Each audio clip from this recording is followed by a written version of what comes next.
Hello, this is Jamie with Creations Misfit, and today I wanted to just show you the significance of blocking your crochet work.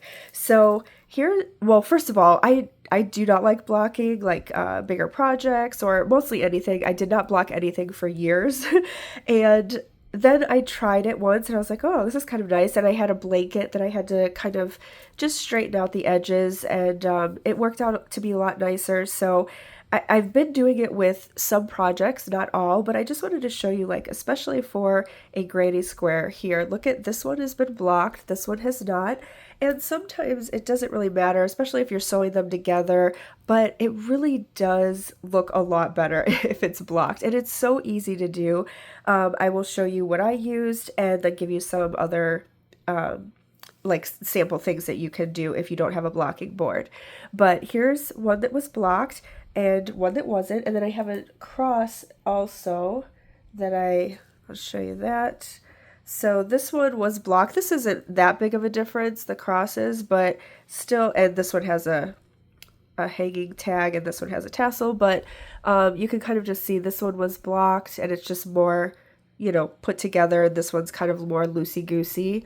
So I just wanted to show you a couple different things, but all you have to do really is, here, let me show you. I use this blocking board, which I got from Amazon. I don't even know. It was like $20 or something like that. And it comes with all these sticks and then the board itself. Now, some people have a really large one. I just have this small one because really the only thing I ever block is granny squares. Oh, sorry, you can see my camera is shifting here. But unless I have a blanket, which, I'm not going to put on a board like this, but all you have to do is I just got these completely wet and just wrung them out, and then you just slide them onto here, and I left it for 2 days to dry, and then when it came off, this is what it looked like. So these two are ready to go as well, but you would just get this one completely wet, and then just in the corners here, make sure that you pull them out enough, though, that it's going to stretch it. This isn't wet right now, so I just didn't want to work with it wet on camera. But you just stretch it out over the corners and make sure your sticks are far enough out that it's stretching, because the first time I tried this, once I took it off, it looked pretty much the same as it did before, and I'm like, this doesn't work. But I had to pull them out a little bit further, so just make sure they have a really good stretch, and then once you take them off, they just stay in that position.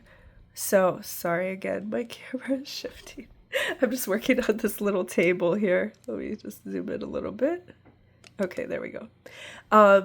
And yeah, and then you have a nice square to work with. And it does make it easier too if you're putting their squares together on something. It just gives it a more crisp look.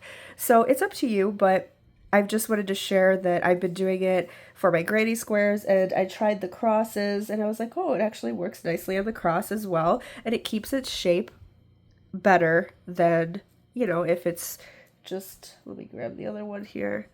Like this one is kind of more folded in the corners and stuff like that. Also, what you can do is you can just, if you don't have a blocking board, just get your project wet, and if you can put it, like, it doesn't have to be soaking wet. You can even spray it with water. Some people use like starch or something, but I don't do that because I don't know what people have allergies to, or what makes their skin sensitive or anything like that. So I just use water, but you can just kind of wet your project, like if you have a big blanket or something, and then just stretch it out however you want it, like if you have to put it on the floor or a counter, and just even put like books on top of it in the corners, and like maybe here, and then like one in the middle or something, and just like stretch it as best as you can into the shape you want, and then just leave it for overnight or a couple days, and that's it. So I mostly just wanted to show you the difference between blocking and not blocking, but I'm sure there's a million other ways to do it.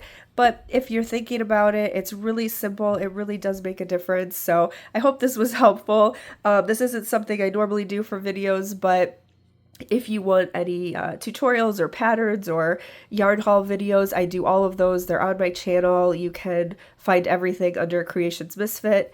And yeah, I'd love to have you on my channel. So if you're not subscribed, and you'd like to, I would love to have you here. And if you could like the video, leave a comment. Let me know if you ever block anything or how it works for you. And I hope to see you in the next video. So have a really great day and thanks for watching. Bye.